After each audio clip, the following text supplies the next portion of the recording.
Hello friends, welcome back to my channel. तो I hope आप सब अच्छे होंगे, मस्त होंगे, दोस्त होंगे एंड स्वस्थ होंगे। तो चलिए, जो हम मॉडर्न हिस्ट्री का जो टॉपिक चला रहे हैं, मॉडर्न हिस्ट्री में जो 1905 से लेकर के 1950 तक, तो एक वीडियो पार्ट वन जो है, पार्ट वन हम ऑलरेडी यूट्यूब पे डाल चुके हैं। तो आप प्ले लिस्ट में जाकर के चेक कर सकते हैं। आधुनिक भारत मॉडर्न हिस्ट्री, तो दूसरा टॉपिक में बतलाए थे हम। पहला पार्ट वन बताए थे 1905 से लेकर 1927 तक बता रहे थे। और पार्ट टू में बताना है आधुनिक भारत। टॉपिक है आधुनिक भारत, आधुनिक भारत, ठीक है। मॉडर्न इंडिया, मॉडर्न हिस्ट्री, आधुनिक भारत का इतिहास, आधुनिक भारत का इतिहास, ठीक है। तो इसी आधुनिक भारत के इतिहास में हम 1905 से लेकर 1917 तक हम ऑलरेडी वीडियो बना करके अपलोड कर चुके हैं। और 1918 से अब हमको कि आगे बढ़ना है। देखिए 1918 में अगर बात किया जाए, देखिए हम ये बात जरूर उम्मीद करेंगे कि आप सब वीडियो के अंत तक जरूर बने रहिएगा, क्योंकि ये वीडियो आप सबको बहुत ही हेल्पफुल साबित होगा। और जो पार्ट वन बना दिए वो भी आप सबको बहुत ही हेल्पफुल साबित होगा। तो 1918 में हमको बताना है, पहले अहमदाबाद मिल मजदूर आंदोलन किया गया था। अहमदाबाद में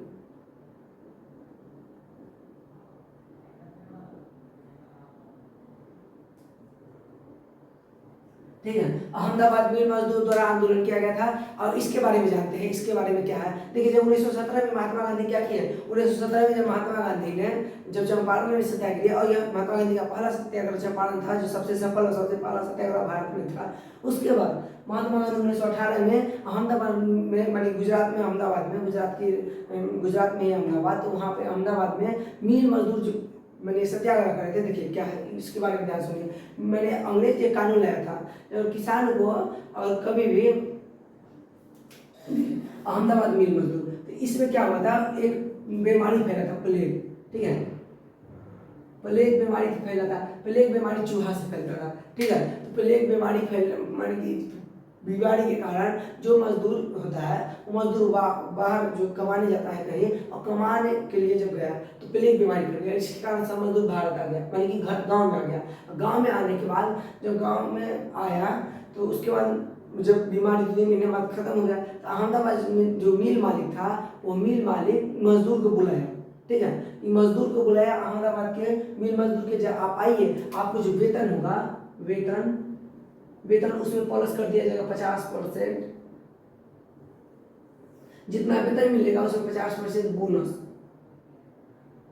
बोनस दिया जाएगा। बताया गया था कि आपको जितना वेतन होगा उसमें 50% बोनस और बढ़ा दिया जाएगा। जैसे कि अगर किसी व्यक्ति का 10,000 मानी कि वेतन है, तो उसमें 50% बोनस के रूप में दिया जाएगा, मानी कि 15,000 रुपया दिया जाएगा, ठीक है। आधा दिया जाएगा और बढ़ा करके। तो मैंने बात बोला। फिर 3 महीना बाद जब मैंने मिल मजदूर काम किया, जब प्लेग पूर्ण रूप से शांत हो गया और अलग के जो मजदूर आने लगा, मुंबई के मजदूर जब पहुंचने लगा, तो मैंने इस मजदूर को बोला कि आपको 80% क्या मिलेगा, वेतन मिलेगा। इसी के लिए अहमदाबाद में मिल मजदूर जो था वो हड़ताल कर दिया। ये बात समझ में आ गया। तो इसी के लिए अहमदाबाद मिल मजदूर हड़ताल किया। तो इसी हड़ताल के रोकने के लिए महात्मा गांधी ने मान कि वहाँ पर गए, और महात्मा गांधी जाकर के और अहमदाबाद में इसी हड़ताल के रोकने के लिए आंदोलन किए। और मानी जमीन मजदूर से लाखों मैंने बातचीत करने के बाद वेतन प्लस 35% बोनस वेतन प्लस 35% बोनस पर राजी हो गया मानी कि जनता। हमको इतना भी मिल जाएगा तो हम क्या कर लेंगे, मानी संतुष्टि मानिए कर लेंगे कि चलिए इतना मिल गया। तो महात्मा गांधी मैंने फिर बातचीत किए, तो मैंने मिल मालिक जो है वेतन प्लस मैंने 20% बोनस देने पर राजी हो गया, ठीक है। वेतन प्लस 20% हम बोनस दे देंगे। जब ये बात किया गया, तो महात्मा गांधी जब बाहर निकल के आए और बतलाए सभी मिल मजदूर से कि आपको वेतन प्लस 20% बोनस दिया जाएगा, महात्मा गांधी पर सब लाछन लगा लिया जी 15% बोनस फुल है। देखिए वो व्यक्ति पर लाछ लगाया, जो मैंने 15% के लिए मैंने कि भारतीय व्यक्ति से गद्दारी करने लगे। 15% बोनस खोर के रूप में माननीय महात्मा गांधी को बहुत बोला गया, जिसके बाद महात्मा गांधी बोले नहीं, अब हमको क्या चाहिए, अब हमको चाहिए एकदम जितना पहले था मैंने की हड़ताल पर बैठ गए, खाना पीना छोड़ दिए, अब मिल मजदूर के यहाँ हड़ताल पे बैठ गए और बोले हमको अब वेतन चाहिए प्लस 50% जो बोनस के बाद था बोनस हमको चाहिए। जब बोला गया तब सबको समझ में आया, अफसोस हुआ नहीं, महात्मा गांधी मैंने घूस नहीं खाए जब हड़ताल पे बैठ गए, भूख हड़ताल पे, ठीक है। तो मैंने बोल दिए या तो आप हमको ये दे दीजिए या वेतन प्लस 35% वेतन और दे दीजिए, वेतन और दे दीजिए, ठीक है। बात क्या गया तो मिल मजदूर इस पे राजी हो गया, जो वेतन देंगे और जितना वेतन सबको मिलता था उसमें 35% और वेतन परमानेंटली बढ़ाया जाएगा। बोनस तो कुछ दिन तक के लिए चलता है, लेकिन माने वेतन क्या किया जाता है, परमानेंटली बढ़ाया जाता है, ठीक है। तो वेतन दे दिया गया, ठीक है। ये आप सबको समझ में आया होगा। अहमदाबाद में मजदूर जब प्लेग की बीमारी के कारण घर पे वापस आए तो मैंने मिल मालिक उसको वेतन प्लस 50% बोनस पर बुलाया। जब मिल मालिक वहाँ पर काम करने जनता गया तो वेतन खाली दे रहा था, इसलिए महात्मा गांधी क्या किए, मैंने की हड़ताल किए। तो इस पर वेतन प्लस 35% पर जनता राजी हो गया। इस पर क्या राजी हुआ, जनता। लेकिन मिल मालिक दिया था, ये मिल मालिक कितना दे रहा था, ठीक है। तो माने कि महात्मा गांधी को कमीशन खोर 15% कमीशन खोर करने लगा। महात्मा गांधी दोनों में से कुछ बोले एक दे दीजिए, तब ये मानेंगे, नहीं तो नहीं मानने वाले, ये दे दिया गया। ये था अहमदाबाद मिल मजदूर द्वारा सत्याग्रह। आइए कि आप सबको समझ में आया होगा। फिर 1918 में ही होता है खेरा सत्याग्रह। 1918 में खेरा सत्याग्रह होता है। इस खेरा सत्याग्रह में महात्मा गांधी ने खेरा में जाकर के और उस खेरा में सत्याग्रह करते हैं। बस ये अहमदाबाद जो मिल मजदूर द्वारा आंदोलन किया जाता है, इसे बस अहमदाबाद से 50-60 किलोमीटर दूर पड़ता है खेरा। वहाँ पर क्या किया जाता है, खेरा सत्याग्रह किया जाता है। इसी खेरा नामक स्थान पर महात्मा गांधी जाकर के खेरा सत्याग्रह करते हैं, ठीक है। खेरा सत्याग्रह में क्या हुआ था, अब बताया 1918 में प्लेग बीमारी फैला था, ठीक है। तो उस प्लेग बीमारी जो फैला, इसी प्लेग बीमारी को जो खेरा में जो प्लेग था,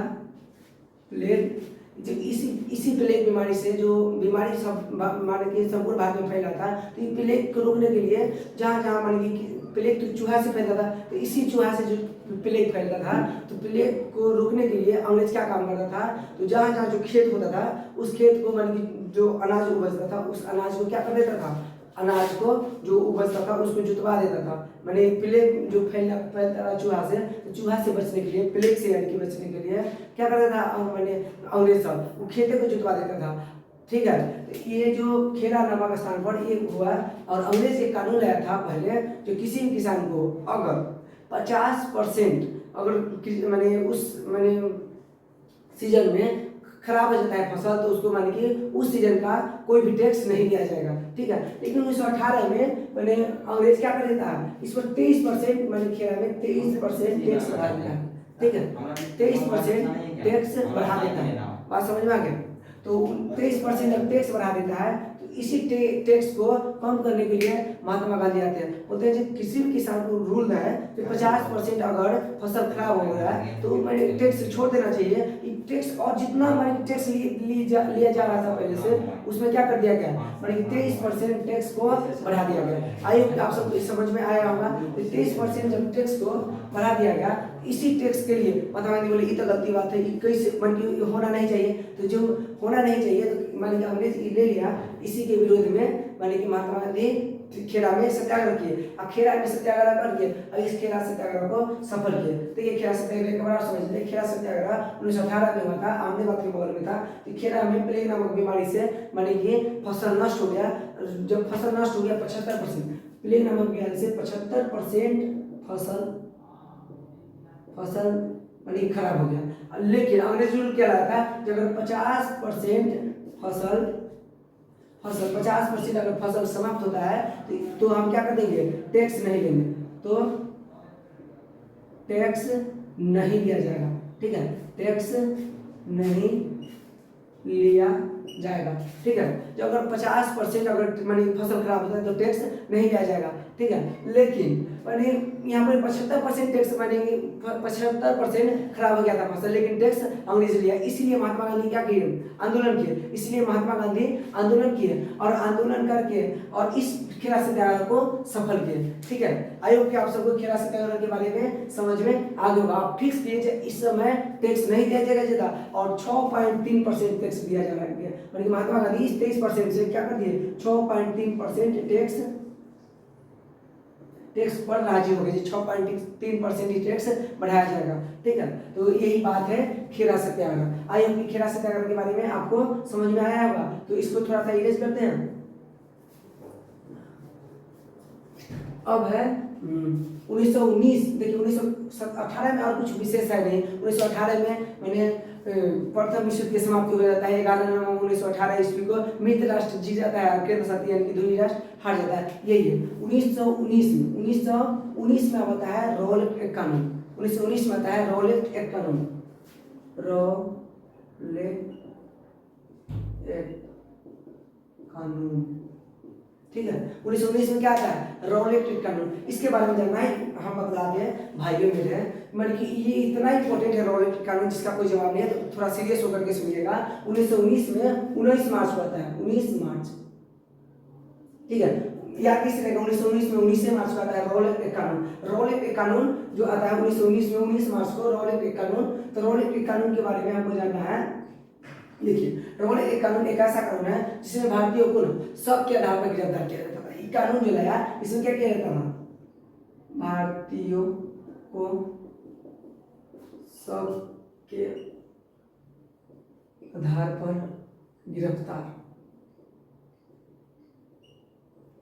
ठीक है, भारतीयों को क्या किया जा रहा था, शक के आधार पर गिरफ्तार किया जा रहा था। इसीलिए जब भारतीयों को शक के आधार पर गिरफ्तार किया जाता था तो इसीलिए माने कि भारतीयों ने इसका विरोध किया। और इसमें एक रॉलेट एक्ट कानून में नियम था, जब किसी भी भारतीय पर शक हो गया अंग्रेज को तो क्या कर देगा, गिरफ्तार कर लेगा और न उस पर माने कि कोई दलील सुना जाएगा बिना, इसीलिए इसको कहा गया बिना दलील, बिना वकील एवं बिना अपील के कानून।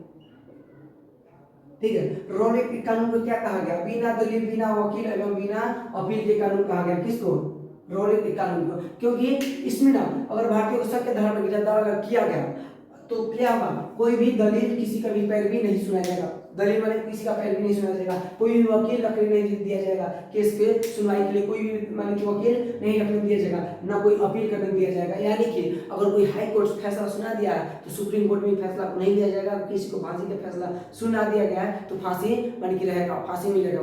इसीलिए इस कानून को, रॉलेट कानून को महात्मा गांधी ने, गांधी जी इसी कानून को काला कानून कहे, काला कानून। रॉलेट कानून को काला कानून किसने कहा है, तो महात्मा गांधी। ठीक है, इस रॉलेट कानून का माने पूरा नाम क्या है, एनार्किकल एंड रेगुलेशनरी एक्ट कानून। ठीक है, माने रॉलेट कानून का नाम है। अब 1919 में इसी के विरोध में लोगों ने क्या किया था, देखिए रॉलेट कानून बताया, रॉलेट कानून 19 मार्च 1919 ईस्वी को लाया गया। इसमें भारतीयों को शक के आधार पर गिरफ्तार किया जाता था। इसमें भारतीयों को शक के आधार पर गिरफ्तार किया जाता था। इसलिए इस कानून को बिना अपील, बिना वकील एवं बिना दलील के कानून कहा गया। इसमें गांधी जी ने इसीलिए इस कानून को काला कानून कहा। यह रॉलेट कानून है। रॉलेट कानून के विरोध में भाई बोले, रॉलेट कानून के विरोध में 1919 में ही 13 अप्रैल को 13 अप्रैल 1919 के दिन ही 1919 के दिन ही माने कि पंजाब के अमृतसर में जलियांवाला बाग में एक सभा बुलाया गया। 13 अप्रैल 1919 को पंजाब के अमृतसर में एक सभा बुलाया गया जलियांवाला बाग में। ठीक है, पंजाब के अमृतसर में जलियांवाला बाग में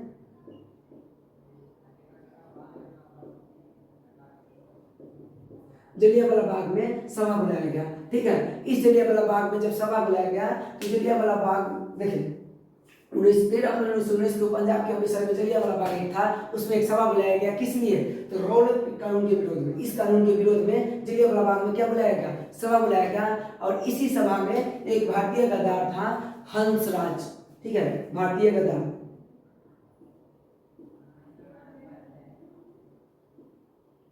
भारतीय गद्दार था हंसराज, हंसराज।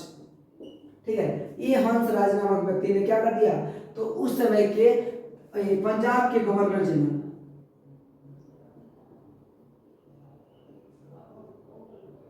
पंजाब के governor general Michael O'Dwyer,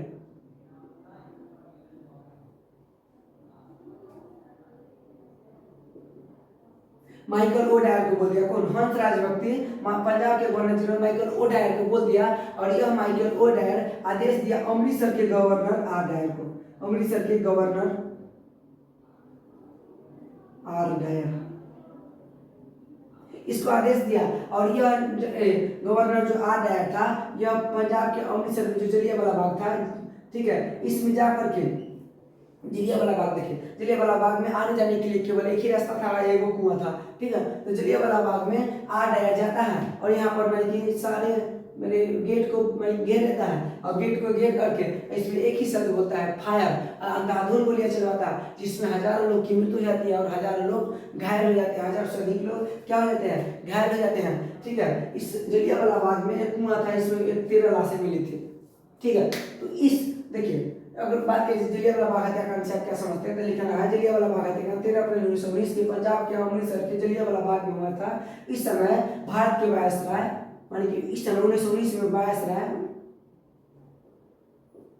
William चैमस्फोर्ड था।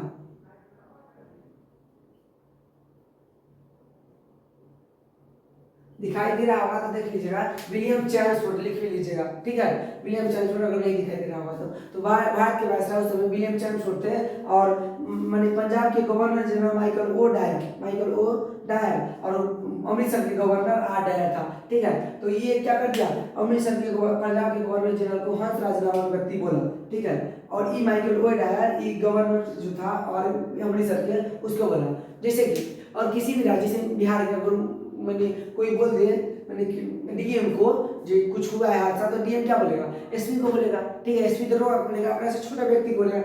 माइकल ओडायर को बोला, माइकल ओडायर आरडायर को बोला। आरडायर जाकर के जलियांवाला बाग में अंधाधुंध गोलियां चलाई, इसमें 1000 लोग से अधिक लोग घायल हो गए और उससे अधिक लोग मानी की मृत्यु हो गई। जलियांवाला बाग में आने जाने के लिए एक ही कुआं था, इसमें 13 एक कुआं था। जलियांवाला बाग में से 13 लाशें मिली थी। ये है जलियांवाला बाग हत्याकांड की कहानी। ठीक है, अब 1919 में जब खिलाफत आंदोलन होता है, 1919 में ही खिलाफत आंदोलन,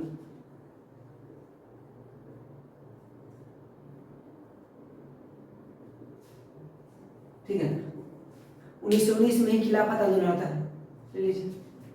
1919 में ही खिलाफत आंदोलन होता है। ठीक है, इस खिलाफत आंदोलन में हम चले जाते हैं 1919 में होता है। कब होता है? 1919। खिलाफत आंदोलन कब होता है? 1919 ईस्वी में होता है।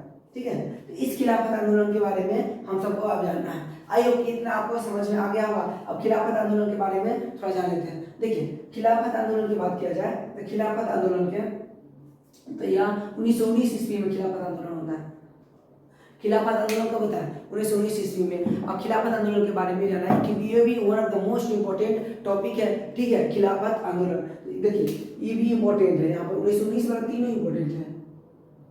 ठीक है, तीनों इंपॉर्टेंट है। तो खिलाफत आंदोलन क्यों होता है? देखिए, यह खिलाफत आंदोलन पहली बात तो हिंदू का नहीं रहता है, खिलाफत आंदोलन मुस्लिम करता है। ठीक है, तो खिलाफत आंदोलन के बारे में जानते हैं। तो खिलाफत आंदोलन 1919 को होता है, 23 नवंबर को होता है। ठीक, 23 नवंबर 1919 को खिलाफत आंदोलन होता है। इसमें मुसलमानों के द्वारा यह आंदोलन किया जाता है और खिलाफत आंदोलन करते हैं अली बंधु। कौन करते हैं?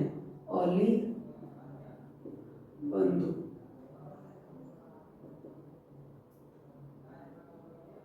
ठीक है, खिलाफत आंदोलन कौन करते हैं? अली बंधु। ठीक है, अली बंधु यानी कि मोहम्मद अली और शौकत अली। अली बंधु यानी मोहम्मद अली और शौकत अली खिलाफत आंदोलन को करते हैं। और इसी खिलाफत आंदोलन में और बात किया जाए क्या हुआ था, तो मैंने खिलाफत आंदोलन करने का रीजन था जो प्रथम विश्व जब मैंने अंग्रेज मैंने कि कर रहा था, उस समय अंग्रेजों से वादा, सॉरी मुसलमानों से वादा किया था अंग्रेज, जो अगर किसी भी अगर अगर हम प्रथम विश्व जीत जाएंगे तो मुसलमान को खलीफा का पद कायम रखेंगे, ठीक है। लेकिन खलीफा का पद कायम बोला था जब जीत गया 1918 में, तो बोला था खलीफा का पद कायम नहीं रखेगा, जो खलीफा के पद की जगह पर उसी जो खलीफा है वो तो उसको क्या कर दिया जाएगा, उसको राष्ट्रपति बना दिया जाएगा, ठीक है। खलीफा के पद पर अंतिम खलीफा थे मोहम्मद साहब। मोहम्मद साहब को हटा करके उन्हीं को क्या कर दिया जाता, राष्ट्रपति बनाया जाता। इसलिए विरोध कर दिया गया मुस्लिमों के द्वारा, क्योंकि राष्ट्रपति तो सब देश में रहता है, ठीक है। खलीफा एक अनोखा था तो सब याद रखेगा, राष्ट्रपति को कौन याद रखता है, इसलिए सब विरोध कर रहा था। तो विरोध किए कौन, अली बंदी, मोहम्मद अली और शौकत अली। खिलाफत आंदोलन 23 नवंबर को जो शुरू हुआ था, देखिए, तो खिलाफत आंदोलन 1919 से चला था 1921 तक, ठीक है।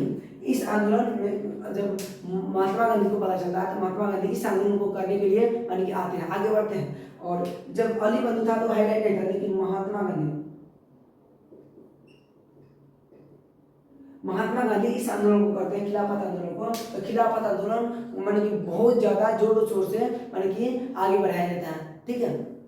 जब माने कि खिलाफत आंदोलन को माने कि बहुत जोरों शोरों से आगे बढ़ाया जाता है, तो इसमें महात्मा गांधी योगदान देते हैं और महात्मा गांधी इस खिलाफत आंदोलन का सहयोग करते हैं, जिससे माने मुस्लिम बोलता माने कि कहना था जो एक हिंदू होकर के माने कि मुस्लिम के लिए माने कि लड़ रहे हैं तो हमको भी साथ देना चाहिए। इसीलिए महात्मा गांधी बाद में माने संपूर्ण भारत के लोग महात्मा गांधी को चाहते थे, कोई भी महात्मा गांधी का विरोध करने लायक नहीं बचा, क्योंकि हम सब पढ़ लिए हैं जो मिल मजदूरों को यानी कि अहमदाबाद में माफी करवा दिए थे टैक्स, और किसान खेड़ा सत्याग्रह और चंपारण सत्याग्रह में माफी करवा दिए थे, और यानी कि हिंदू खुश हो गया था। और उसके बाद स्टूडेंट तो पढ़ा हुआ रहता है, खुश हो गया था महात्मा गांधी से, और मुस्लिम भी अब खुश हो गया, ठीक है। खिलाफत आंदोलन माने 1919 को होता है, 1919 से 21 तक अली बंधु द्वारा चलाया जाता है, लेकिन बाद में माने महात्मा गांधी इस आंदोलन का नेतृत्व करते हैं। लेकिन धीरे धीरे खिलाफत आंदोलन समाप्त हो जाता है और 1924 में खलीफा का पद समाप्त कर दिया जाता है। खलीफा के पद को क्या कर दिया जाता है, समाप्त कर दिया जाता है। खलीफा के पद पर माने कि रहने वाले अंतिम पैगंबर थे मोहम्मद साहब, ठीक है। खिलाफत आंदोलन इसलिए होता है कि प्रथम विश्व में अंग्रेज बोलता है जब खलीफा का पद क्या रखेंगे और आप हमको साथ दीजिएगा, तो लेकिन प्रथम विश्व जीतने के बाद जब अंग्रेज साथ देता है, अंग्रेज को साथ देते हैं मुसलमान सब, तो मैंने खलीफा का पद हटा दिया जाता है। इसलिए मैंने कि खिलाफत आंदोलन किया जाता है। ये था 1919 वाला खिलाफत आंदोलन। आया कि आपको खिलाफत आंदोलन समझ में आया होगा, ठीक है। 1919 वाला बताए थे, 1919 रोड कानून जलियांवाला बाग हत्याकांड और खिलाफत आंदोलन, ये समझ में आ गया होगा। रोड जलियांवाला बाग हत्याकांड क्या हुआ था, पंजाब के अमृतसर उस समय भारत के वायसराय विलियम चल रहे थे, ठीक है। अब जलियांवाला बाग हत्याकांड के विरोध में क्या कर दिया गया, महात्मा गांधी और क्या बोलता है, महात्मा गांधी और रविंद्रनाथ टैगोर क्या कर दिए, अपने उपाधि त्याग दिए, क्योंकि महात्मा गांधी को मिला था सर्जेंट की उपाधि और नाइटहुड की उपाधि, तो दोनों त्याग दिए। मिला था 1915 में, लेकिन त्याग दिया 1920 में जलियांवाला बाग हत्याकांड के बाद, ठीक है। और नाइटहुड और सर की उपाधि रविंद्रनाथ टैगोर के मिला था, ये भी नाइटहुड और सर की उपाधि त्याग दिए जलियांवाला बाग हत्याकांड के बाद। अगर ये लिखना है तो लिख सकते हैं, नाइटहुड और सर की उपाधि त्याग दिए, ठीक है। ये था खिलाफत आंदोलन और 1919 तक हो गया। अब हमको आता है 1920 के बारे में बतलाना है, ठीक है। तो इसको इरेज करते हैं और उसके बाद 1920 बताते हैं।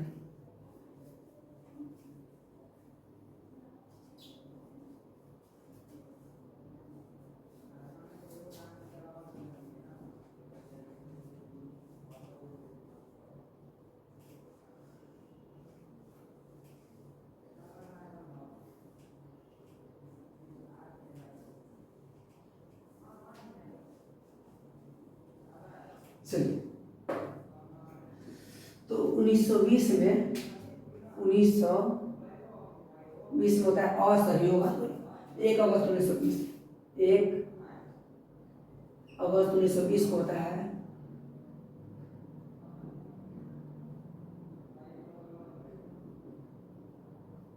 एक अगस्त 1920 को महात्मा गांधी द्वारा असहयोग आंदोलन को स्टार्ट कर दिया जाता है, ठीक है। 1 अगस्त 1920 को महात्मा गांधी क्या कर देते हैं, असहयोग आंदोलन, क्योंकि जलियांवाला बाग हत्याकांड के बाद महात्मा गांधी ने केसरी की उपाधि और सर्जेंट की उपाधि त्याग दिए थे, ठीक है। और रविंद्रनाथ टैगोर ने नाइटहुड और सर की उपाधि त्याग दिए थे, इसलिए अब सब तंग आ गए थे अंग्रेज से, इसलिए महात्मा गांधी बोले अब हम असहयोग करेंगे। अब अ माने होता है नो, अमानी न।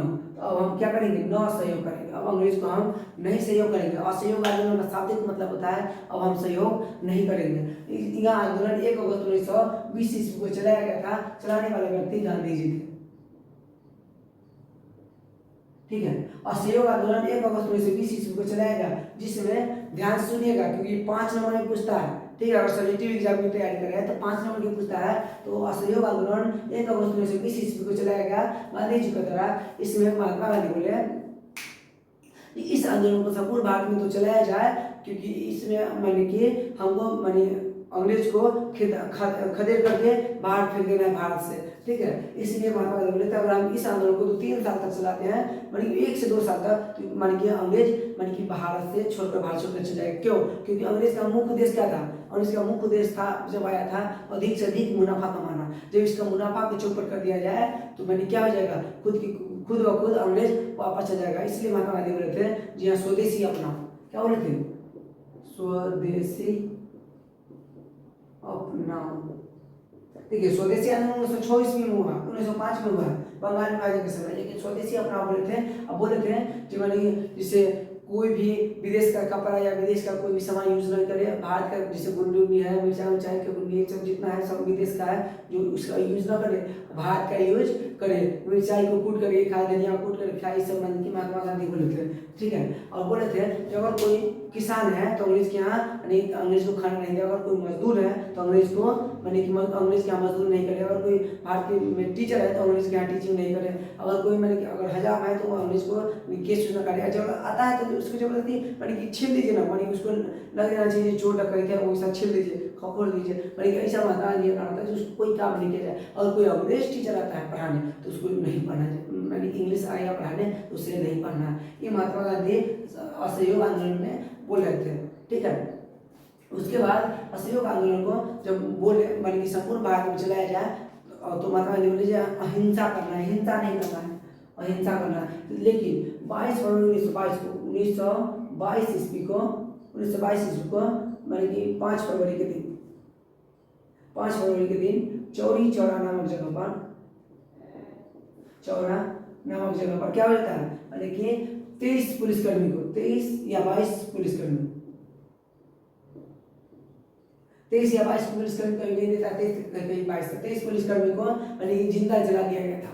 ठीक है, 1922 ईस्वी में 5 फरवरी 1922 को चौरी चौरा नामक जगह पर 23 पुलिसकर्मी को जिंदा जला दिया जाता है। जब असहयोग आंदोलन को बढ़ाया जाता है उत्तर प्रदेश के गोरखपुर में 23 पुलिसकर्मी को जिंदा जला दिया जाता है। इसी के डर से महात्मा गांधी ने 12 फरवरी 1922 को असहयोग आंदोलन वापस ले लेते हैं।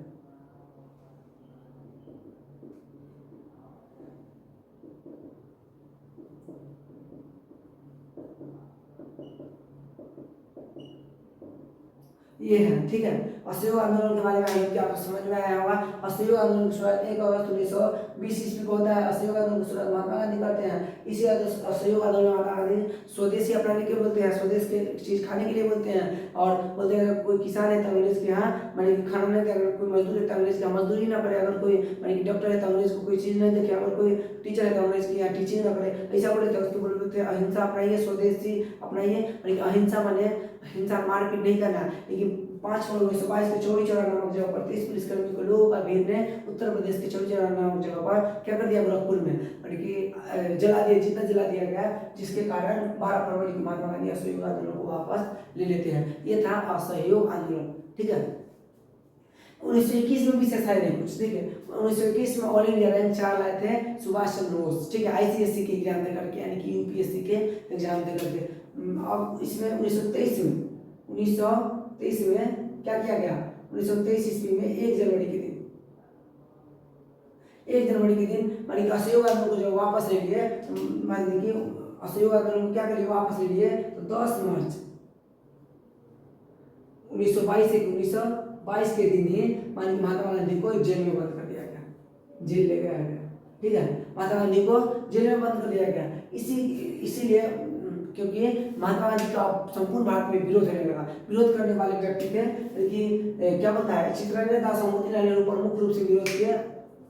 बोले हमको ये पल्ले नहीं पड़ रहा है कि महात्मा गांधी क्यों बंद कर दिया असहयोग आंदोलन, जब असहयोग आंदोलन अपने अंतिम चरण सीमा पर था। सुभाष चंद्र बोस भी 1921 में ऑल इंडिया रैंक 4 लाए थे, ICSE की एग्जाम देकर रिजाइन मार दिए थे उस पोस्ट पर से। तो मैं ये भी बोलते थे हमको भी पल्ले नहीं पड़ा कि महात्मा गांधी क्यों असहयोग आंदोलन को बंद कर दिया।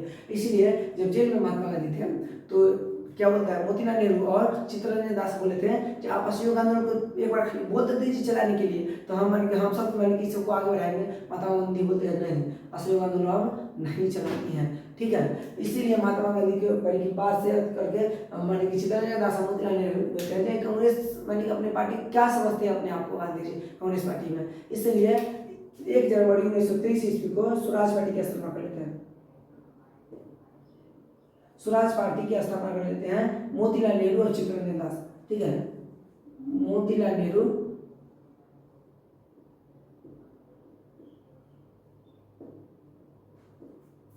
एंड चित्तरंजन दास, चित्तरंजन दास CR दास, चित्तरंजन,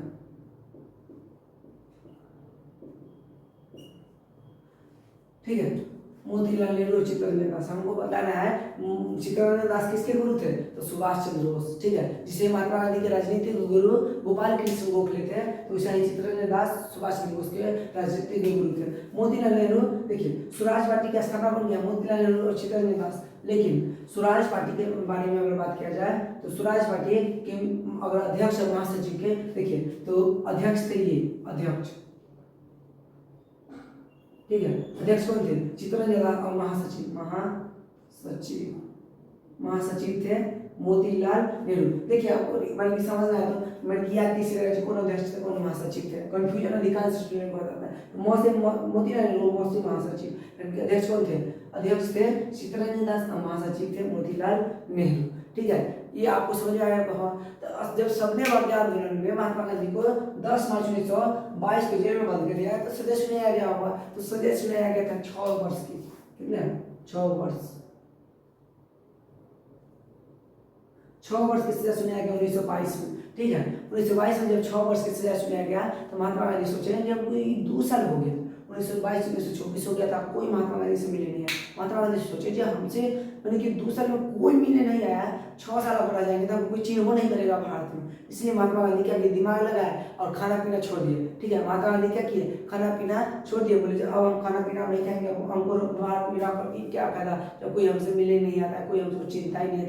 तो 1922 के बाद 1924 में छोड़ दिया खाना पीना, जिसके कारण उनका तबियत खराब हो गया। तबियत खराब होने के कारण अंग्रेज सब क्या कर देता है, अंग्रेज सब तबियत खराब होता है तो अंग्रेज सब क्या करेगा, तो पहले महात्मा गांधी को छोड़ देता है। महात्मा गांधी को छोड़ देता है तो महात्मा गांधी को जैसे मैंने कि जेल से बाहर कर दिया जाता है, जिसका मर जाएगा ये बुढ़वा तो बेगर बात के विवाद हो जाएगा, इसलिए मैंने कि महात्मा गांधी को छोड़ देता है। तो महात्मा गांधी जैसे मैंने कि जेल से निकलते कपड़ा वपड़ा झाड़ करके, ये तो बहाना था, ये बहाना था, इसलिए हम क्या करिए, बहाना था इसलिए हम तो मैंने बहाना कर रहे थे जब हमको तबियत खराब है, जैसे जेल से निकलिएगा ठीक हो जाएंगे, ठीक होगा जाते चलो चलो कोई दिक्कत नहीं, ऐसा मानी कि महात्मा गांधी चल दिए, ठीक है।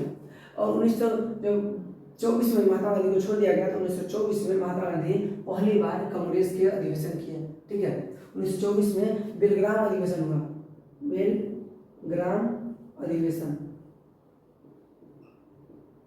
ठीक है। 1924 में क्या हुआ, बेलग्राम अधिवेशन, बेलग्राम अधिवेशन की अध्यक्षता मानी कि महात्मा गांधी की है,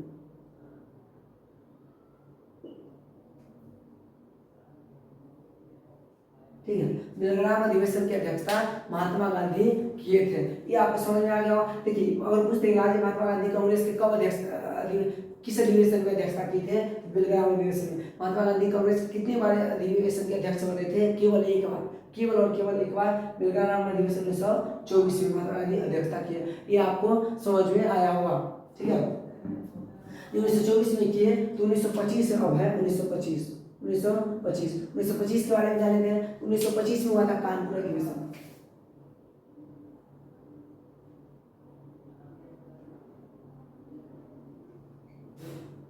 ठीक है। 1925 में क्या है, कानपुर अधिवेशन। तो कानपुर अधिवेशन हुआ, कानपुर अधिवेशन की अध्यक्षता महात्मा सरोजिनी नायडू कर रही थी। कानपुर अधिवेशन की अध्यक्षता सरोजिनी नायडू कर रहे थे। और सरोजिनी नायडू के बारे में बता दिया जाए तो यह कांग्रेस के प्रथम भारतीय महिला अध्यक्ष थे। कांग्रेस के प्रथम भारतीय महिला अध्यक्ष थी।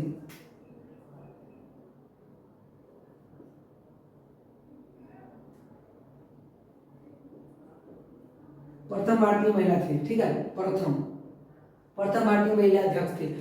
हम बताए हैं इससे पहले वाला वीडियो में कांग्रेस के प्रथम महिला अध्यक्ष कौन थे, तो एनी बेसेंट, ठीक है, 1917 में Annie Besant home rule league का स्थापना बाल गंगाधर तिलक और एनी बेसेंट की थे, ठीक है। 1925 की कहानी, 1925 में और कुछ हुआ था। 1925 में हुआ था काकोरी ट्रेन रखी थी,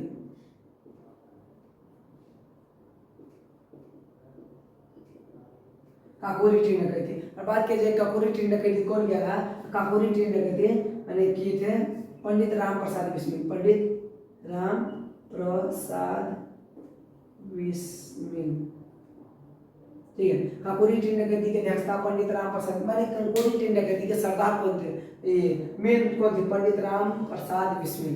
ये इंपॉर्टेंट इसलिए है क्योंकि ये पंडित राम प्रसाद बिस्मिल एक नारा दिए थे, सरफरोशी की तमन्ना अब हमारे दिल में है, देखना है जोर कितना बाजुए का दिल में है, वक्त आने पर बता देंगे मैं वो आसमां, हम अभी क्या बताएं क्या हमारे दिल में है, सरफरोशी की तमन्ना अब हमारे दिल में। ये पंडित राम प्रसाद बिस्मिल बोले थे, इसीलिए इनको इंपॉर्टेंट काकोरी ट्रेन डकैती के सरदार कौन थे, पंडित राम प्रसाद बिस्मिल। इसमें चंद्रशेखर आजाद, राजेंद्र लहरी और अशफाकुल्लाह और मैंने सुखदेव राजगुरु सब थे, ठीक है। बहुत मानी के व्यक्ति इसमें थे। सभी को जेल में बंद कर दिया गया, सभी को मानी कि फांसी भी सुना दिया गया, बाद में आगे बतलाएंगे, ठीक है। और लेकिन एक इसमें से बच गए थे चंद्रशेखर आजाद। चंद्रशेखर आजाद के बारे में सिर्फ सुन लीजिए, उनका जन्म 1906 में हुआ था और उनका मृत्यु 1931 में हुआ था चंद्रशेखर आजाद के, ठीक है। और चंद्रशेखर आजाद को बोलते थे दुश्मनों की गोलियों का हम सामना करेंगे, आजाद नाम है, आजाद ही रहेंगे और आजाद ही मरेंगे, ठीक है। और आजाद ही रह गए, उनको कोई मारने वाला अंग्रेज माई के लाल पैदा ही नहीं लिया, ठीक है। वो अपने से शूट करके अपने से माने कि मर गए। सोचिए दुश्मन को हाथ से मरने से अच्छा है अपना से मरे, ठीक है, मर गए। 1925 में ये 1925 के बाद सॉरी लाइन कट के आया, तो इसके आगे मैंने 1925 के जो है इसके आगे हम मैंने अगले क्लास में बतलाएंगे, ठीक है। तो आई होप कि आप सबको ये समझ में आया होगा। तो फिर मिलते हैं अगले क्लास में, तब तक के लिए जय हिंद।